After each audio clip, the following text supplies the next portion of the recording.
You know, it's always exciting to find someone who agrees with you. And Jeanette McIntyre, there's an issue that we absolutely agree on with regard to education. Mm-hmm. You were talking earlier about the privatization of education. Let's talk about the mechanics of that, beginning with vouchers, where the money follows the kid wherever the parents want them to go.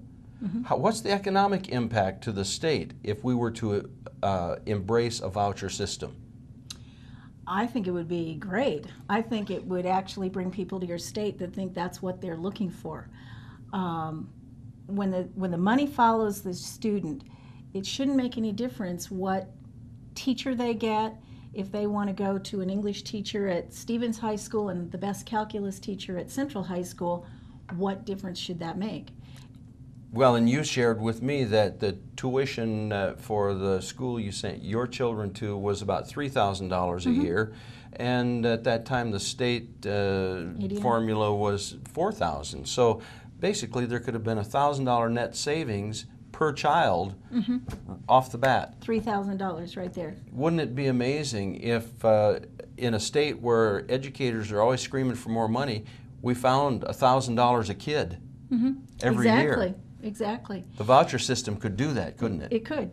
And you know, the beauty of it is that's what parents want. They want the choice. They're ultimately responsible for their children.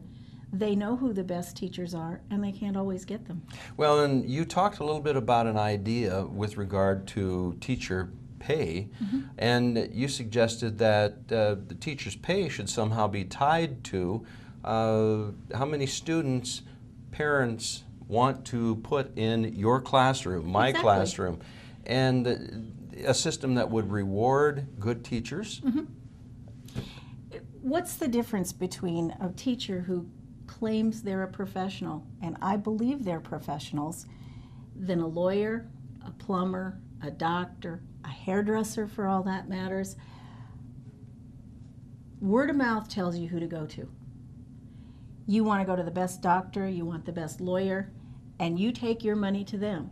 What's the difference, and why is a teacher any less a professional than any of those that I mentioned? Well, and the reality is that that's an answer we both know. The reality is that when you focus on quality and choice in education, quality always goes up, cost goes down. Exactly. And so that's a wonderful case. Why do you think South Dakota won't embrace that? You know what they're afraid of, and I've been involved in this as well. They're afraid of the children whose parents are not involved, or the children with special needs, or the children who maybe are trouble kids in school, who maybe a teacher would not want to have in their classroom, or the parents that just don't care and would pick anyone for their student. There's a heartfelt feeling, I believe, with teachers that they are concerned about those kids, and they think those kids would be left behind.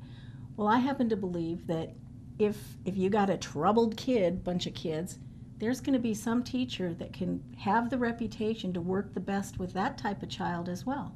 Yes. I really do. And there are teachers whose mission in life it is to reach out and touch those kids. That's right. I think one of the reasons, probably the reason, that South Dakota hasn't moved significantly in the direction of vouchers is because we have not had a leader who believed in that kind of a privatization. And until we get a leader who's willing to lead that charge, we won't have it in South Dakota. I don't know how anyone can argue with the concept. It's like I've said before, and I did a Senate, then Governor Rounds invited me to a Senate summer study. And I said, you know, you wouldn't accept the fact that the only place you had to eat was the county courthouse cafeteria where they served good burgers and fries, and the place was clean and the service was pretty good. You still want Minerva's, you still want McDonald's, you still want the 24-hour restaurant. Why is it really any different in education?